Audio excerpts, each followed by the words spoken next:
We are back for another episode of The Gold Standard with the smiling Charlie Goldsmith. I'm Joe Danneman. We are live streaming here on Fox 19 Now Plus. We're talking Bengals, we're talking Reds, and for the Gold Rush, which is rapid fire for Charlie, I'm bringing back one of my favorites. Haven't told him what it is just yet, but I have it ready here on my computer. Oh, let me click off that so he can't see it. No, he can't see it. I didn't see it. Good. Okay, let's start with the Bengals No. here. And Joe Burrow spoke today for more than 20 minutes, about 25 minutes. Okay, you were there, you listened to it. Do you have a big takeaway from Joe Burrow's final press conference of the offseason and the Bengals now going on vacation before training camp? We've all seen the headlines. Burrow embraces the expectations. He embraces the pressure. He feels similarly about this team to the 2021 team. We don't need me to recite the Joe Burrow quotes. I've been thinking a lot about the why. Let's just throw today's press conference in as a part of the Dexter Lawrence trade. The whole offseason, it's just the way it all feels, just continues to revolve around that. Something that felt unfinished with the roster felt so much more complete ever since then. And I feel like Burrow's vibe today was just a continuation of the momentum that's been swelling since one of the biggest moves in the history of the franchise. There are very few people playing in the NFL that when they say, I want the pressure, I actually believe it. Joe Burrow is one of those guys. I believe it. Do you think he's trying to send a message at all to the organization, to his teammates, to the coaches about pressure and expectation this season from what he has in front of him? I think half of it is how he believes the team is that good. Yeah. Then I think the other thing is the thing that goes so under-discussed with Joe Burrow. Burrow's that good. The thing, and to recycle that phrase, another thing that goes under-discussed with Burrow is how unbelievable he was in 2025. And we don't talk about it because there was the toe, and they were losing, and they didn't finish. I mean, man, Burrow was unbelievable. Oh, what about the Ravens game? The home Ravens game. The Bengals receivers weren't catching the ball. Burrow was dicing up Baltimore that day, and they just had drops because the ball was literally too cold. Like, you could not stop the Burrow Bengals last season. He knows it, and they should be even better. It's a heck of an offense. The offense isn't just Joe Burrow. It also revolves around the two high-profile wide receivers in Jamar Chase and T. Higgins. Joe Burrow and Zach Taylor both talked about trying to be more explosive in 2026. Paul Dehner Jr. had a nice back and forth today with Joe Burrow about the idea of being more explosive in 2026. I think the average fan hears that and says, wait a minute. You got Burrow, Chase, and Higgins. How can you be more explosive than what they already have? Is there a next level to what a more explosive Bengals offense looks like this coming season? I think the number one project is the under center run game. Okay. And is that a way to let Chase Brown get a couple more chances to get some more 20, get some more 30? Can Chase Brown get 2 60-yard rushes this year? Like, that sounds crazy.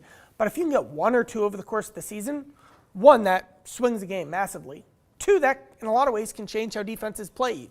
And there's this long history of how defenses have guarded Joe Burrow and the Bengals that I won't get into the weeds of here. Something important to keep in mind, though, what I do find relevant and interesting in this particular conversation is teams do throw defenses against the Bengals that they just don't use against the other 31 teams. They are playing by their own rules.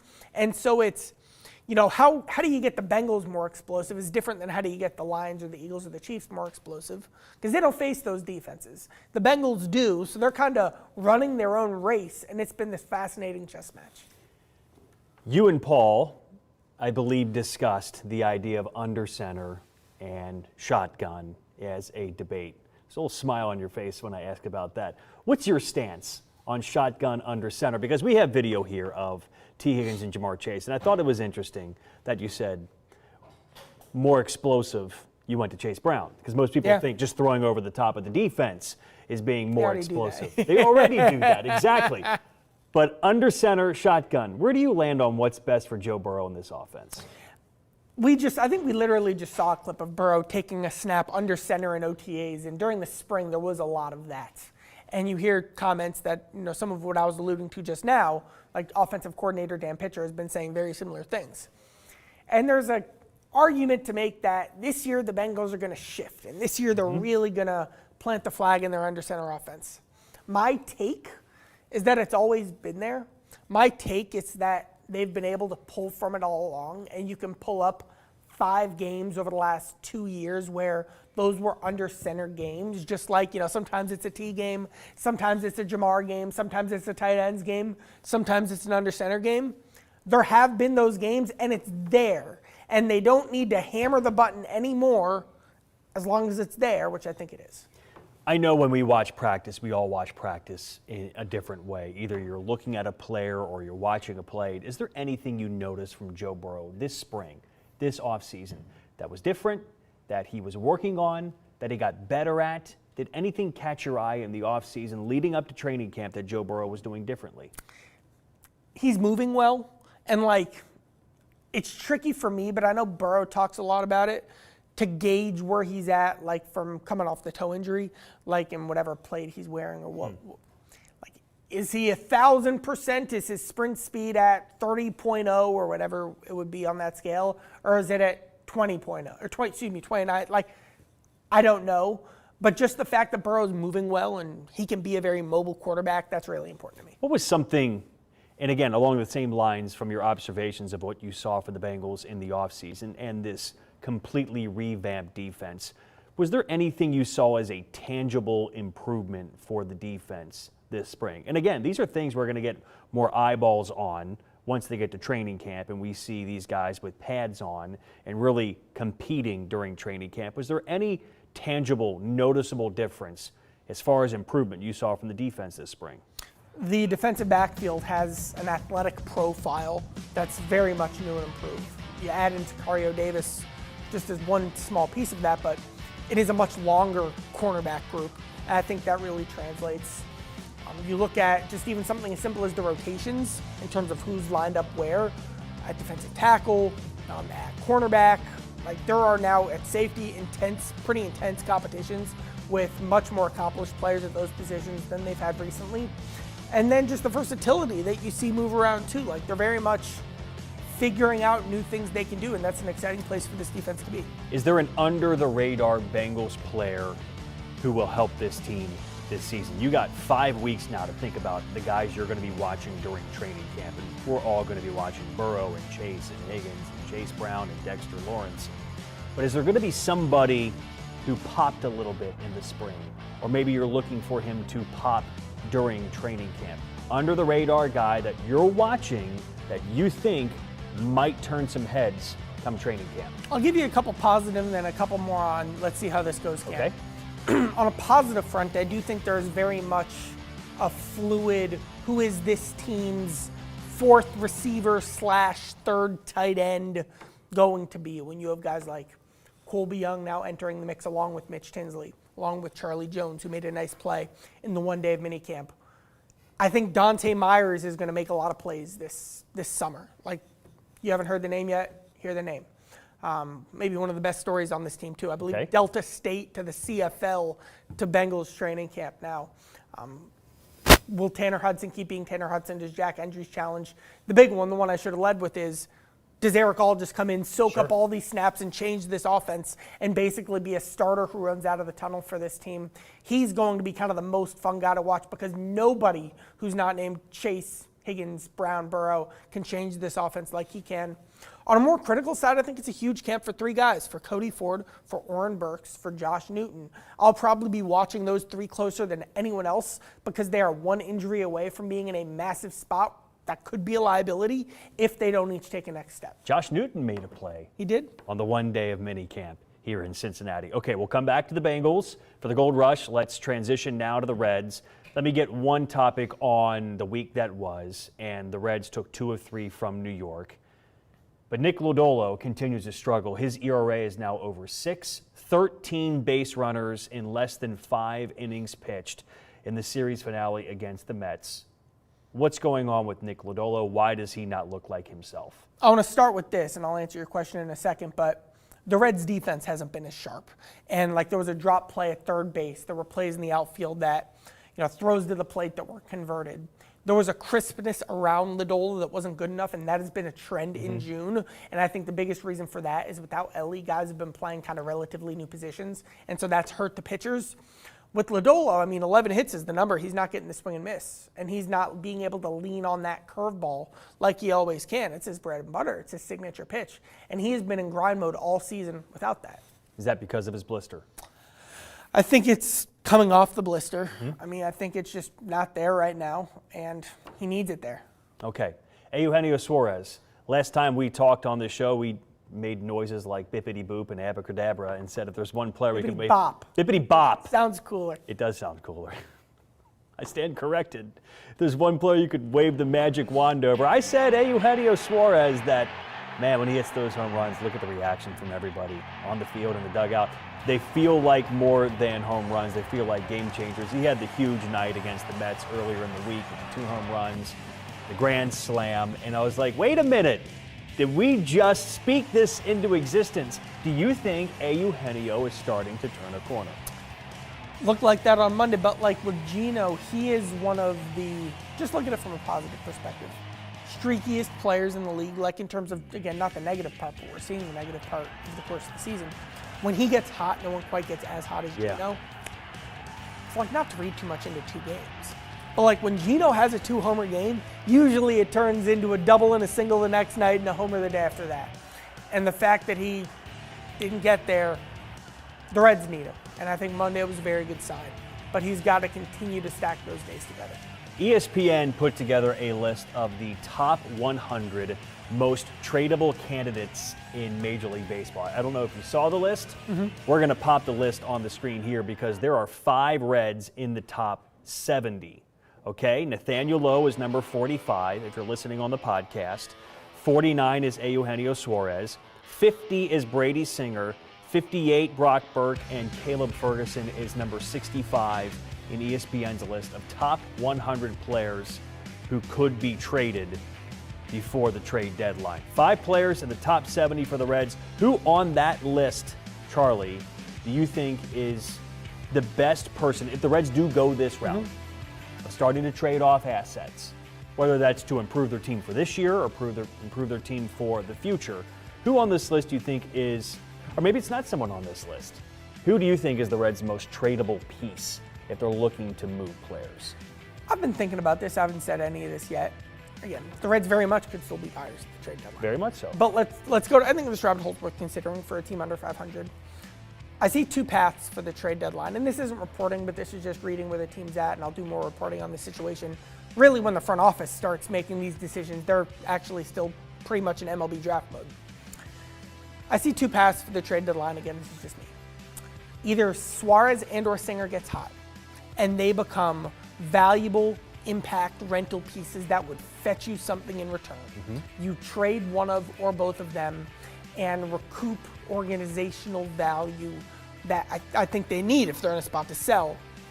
If Suarez and or Singer gets you enough, great, you get that surplus value you need, whether that's prospects or younger players, and you move forward with the rest of your team. Singer's not there yet. He's pitching better, and that's encouraging. Suarez isn't there yet. The Reds also went over budget to sign Gino, and if you're out of it, do you need to get back under budget? Right. I don't know. I don't have that answer. But you look at the Reds having to include Taylor Rogers' salary last year just to get Brian Hayes in the door. Budget's a part of their life at the trade deadline. So if Singer and or Suarez aren't positive, aren't getting you a ton, aren't getting you the value you need, that's when I start wondering do the Reds do something bolder with someone with multi-years of team control? 2 names I'd throw out would be Nick Lodolo or J.J. Bleday. Lodolo would be more of a financial and get a lot in return. You'd save money and get a lot. Bleday, you'd get a lot, and then maybe you'd shed finances elsewhere. I don't know. But 2 very different paths and conversations that I think you'd have based on how Suarez and Singer perform. I saw that list from ESPN. Before I clicked on it, I said, oh, J.J. Bleday has to be on that. And he wasn't. He, to me, feels like the one guy that's going to get a lot of attention if he keeps hitting the way he's been hitting so far here in Cincinnati. Got 2 more years of him. A lot of people don't realize but I think that's 1-year deal that he signed, but you carry some extra control. And I think that's a great thing if you want to trade because you have control of him, and I think it's probably a pretty manageable contract. I don't have it on the top of my head. He'll be arbitration eligible. Okay. So that's good. There you go. That is good. I think J.J. Bleday would be the guy I would look for if the Reds do go into the mode of selling. But we'll see. There's a lot of baseball left before these kinds of decisions are made. And that leads to my next question. Can the return of Hunter Green and Elly De La Cruz, quote unquote, save the season? I've said so many times on this show, other platforms, that it's hard to win games without your best players. And right now the Reds are missing their two best players in Elly De La Cruz, and they haven't had Hunter Green all season. Imagine a world in a month where both are back, and imagine they're both playing at the level we expect them to play. Can they, quote, save the season? Yes, but they wouldn't be doing it alone. Like, some sneaky things happening that we're not talking a lot about because things just seem grim. Yeah. The bullpen has started to stabilize. Like, they now have like 6 guys who are mixing and matching and kind of doing pretty solid. Brady Singer's pitching better. And then the lineup, people complain about the lineup, but 1 through 8, 1 through 9, if Edwin Arroyo starts really turning it on. Like, lineup's pretty deep and the lineup's hitting homers. So, like, and then you put Elly on top of that, you put Hunter on top of that. It's not necessarily the Reds team from the first couple days in June when they had no bullpen, a thin rotation, and a thin lineup. Like, things are better than they look. So, yes, Elly and Hunter can save things if those trends continue. We go now to the Gold Rush. This is rapid fire question style with Charlie Goldsmith, and we are going to play a game of Bengals roster roulette. He loves this game. The idea of the game is I literally just flip through the Bengals roster. I land on a number or a name, and I ask him to give us a nugget about that player. And I will say, I mean, with the rookie class, It'd be tough. I will be there in August. I know. That's why I wanted to do this. So it's a perfect time to do this because this will really challenge me. Really challenge Charlie. So here we go. I'm not looking. I'm scrolling up and down, and I'm landing right here. Oh, it's Boye Mafe. First-year Cincinnati Bengal. You had a nice conversation with Boye Mafe. There's been a lot written about him, a lot talked about him. Is there anything that you've uncovered about him, his role, or what his expectations are in Cincinnati from your conversation? I've told you this story before, but I'll do it again. I asked Dexter Lawrence what Boye Mafe brings, and he said jokes. And I asked Boye what Dexter brings, and he said size. An underrated connection. I could go into the whole Boye Mafe story, but I'll just say this. Seattle drafted him. They had a clear vision for him. The assistant head coach, defensive guru on a defense run by Pete Carroll, the assistant head coach was Sean Desai. Sean Desai, now a senior defensive assistant with the Bengals. It didn't quite click for Boye as much after the Carroll regime and defense left and became the Mike McDonald scheme. But Desai and Boye clearly mesh. The whole idea is there, and of course Desai and Al mesh. So that, I think, is an interesting connection and part of why the Bengals believe Mafe fits. How important are his sack numbers? I think sack numbers are going to be important for the defense. But for him personally? Because he can affect the game without sack numbers? I don't care if Mafe gets them or Murphy gets them or Lawrence gets them or Howell cleans them up. That part doesn't matter to me. Okay. It really doesn't. Okay, here we go. Next one, we're spinning, and we're landing on, I can't go Joe Burrow. Let's go to somebody else. That's hilarious. Okay, next one is Jack Endries. Yeah. Rookie tight end who told a lot of teams that he's going to remember they didn't draft him. You got a nugget on the Bengals rookie tight end out of Texas, Jack Endries. I mean, he is central casting from the Tanner Hudson, not quite Gesicki, but a Gesicki mold playbook, Hayden Hurst playbook of a guy who just had a track record of being a guy that good quarterbacks liked. Of course, Endries did that at the college level. But when you're looking for 7th round value in a draft where the tight end class was that valuable, you're just looking through these guys' profiles and you see savvy reading defenses, quarterback friendly, secures catches. It feels like the college version of a scouting report of someone like that. Is there a path for him to make the team? I joke that, like, if he becomes Josh Johnson's best friend and Johnson starts throwing him the ball because he's trying to win a job, whether it's here or elsewhere, a veteran like that showing that type of confidence in you, I think sends a message to the coaching staff, hey, you need to take this guy seriously. Okay, next on the list here is Corey Robinson II, a rookie out of Arkansas, offensive tackle, big guy, 6'5", 311. Do you have anything on Corey Robinson, a rookie out of Arkansas? He's no Christian Jones. Jones is a bigger guy, and it's differentiating the two of those, Jones versus Robinson. But they certainly have their type, and I think a part of it is truly if you're an undrafted free agent tackle at that size, you find a home. and I bet he entered most places, or he would have expected to enter being the undrafted free agent who was the biggest but this time he's beat. I landed on number 77, and I thought, whoa, Andrew Whitworth, it's an important number here in Cincinnati. Okay, a couple more here, and we're going to land on Evan McPherson. So Evan McPherson here. Now, in year number 6, I said sneakily had one of the best years of anybody on 100%. The Bengals last year that no one talked about. Evan McPherson, a guy that's been in Cincinnati through the Super Bowl, 6 years. Do you have a new nugget on Evan McPherson? Have you talked to him at all? I talked to him after the Dexter Lawrence trade because he's like the 3rd longest tenured Bengal, and he talked about the changes.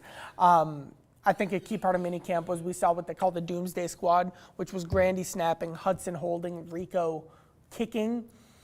My Evan McPherson nugget in general is always like he very, very quietly battled through injuries in those 2 quote-unquote down years that he had. And so it's no surprise when you see a healthy Evan, and you know Evan's healthy, you get a great Evan. Yeah, bounce back year last year, no doubt. Okay, Mike Gesicki, number 88, tight end, 9th year in the NFL. Quite honestly, has been in Cincinnati longer than I thought he would be when he first originally signed here. He likes it here. He wanted to stay here. He has done so. Mike has become one of the go-to guys for the TV people. I know that. He's a lot of fun to talk to. Do you have a new nugget on Mike Gesicki and what his role might be this year? You talked about Eric All being back. Does that change Mike Gesicki's role at all in Cincinnati? He specifically spoke about the tight ends stretching their wings in different areas. And now Mike, he's not the most versatile tight end, but he's a very valuable player. I talked to him a lot about the explosive theme, and what he hit on there was just from his perspective, because he's not going to be the one opening the lane for a 70-yard run for Chase Brown. From his perspective, it's a passing game execution, the details of the routes and things that he can really master, because before last year, he had never been with the same offensive coordinator 2 years in a row. Amazing. Now it's 3 years with this Bengals staff, so all that kind of stuff makes him feel like he's very well suited to be an explosive player. Before I spin the wheel one more time, is there a player you're hoping I'm landing on? No, I'm open-minded. No?